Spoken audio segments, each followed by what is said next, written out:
నమస్కారం. Elon Musk ఇండియాలో జరిగిన ఎలక్షన్స్ మీద చేసిన కామెంట్స్ వాస్తవానికి కొంత దగ్గరగా ఉన్న పరిస్థితిని నేను అయితే వ్యక్తిగతంగా గమనించిన. 2018 ఎలక్షన్స్లో నా ఎలక్షన్స్లో జరిగిన అవకతవకల అంశాలన్నీ కూడా ఈరోజు ఇలాన్ మస్క్ అభ్యంతరాల రూపంలో విన్న పరిస్థితి.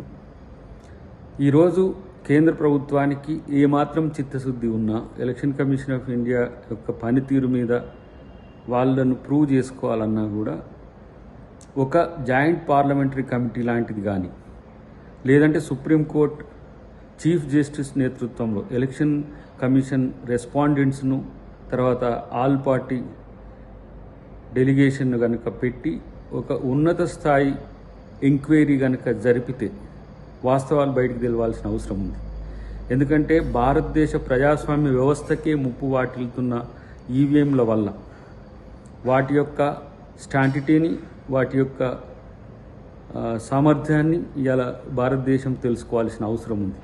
ప్రత్యేకించి నా కేసు విషయంలో 6 సంవత్సరాలు కావస్తున్నా ఇప్పటికి కూడా కేసు విషయంలో పెండింగ్లో ఉండడం అనేది కూడా ఒకంత అసహనానికి గురి చేస్తున్న పరిస్థితి మీకు గుర్తు చేస్తున్నాం.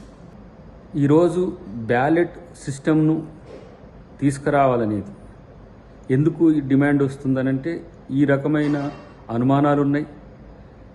టెక్నాలజీ మార్పు వల్ల ఈవీఎంలు ఈరోజు హ్యాకింగ్కు, ట్యాంపరింగ్కు, మేనేజ్మెంట్కు కూడా అవకాశం కల్పించే పరిస్థితి వచ్చింది. కాబట్టి ఇది భారతదేశ ప్రజాస్వామ్యం యొక్క స్వరూపాన్ని మార్చే స్థితి ఉన్నది.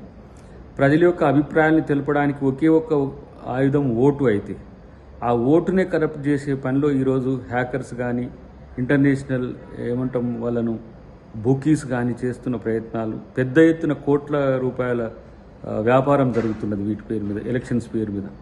సో ఇప్పటికైనా మన భారతదేశం నిజాయితీతో కూడిన ప్రజాస్వామ్యాన్ని ఎంచుకోవాలని అనుకుంటే వీటి మీద ఎంక్వైరీ జరపాలి, పారదర్శకతతో ఎంక్వైరీ జరగాలి.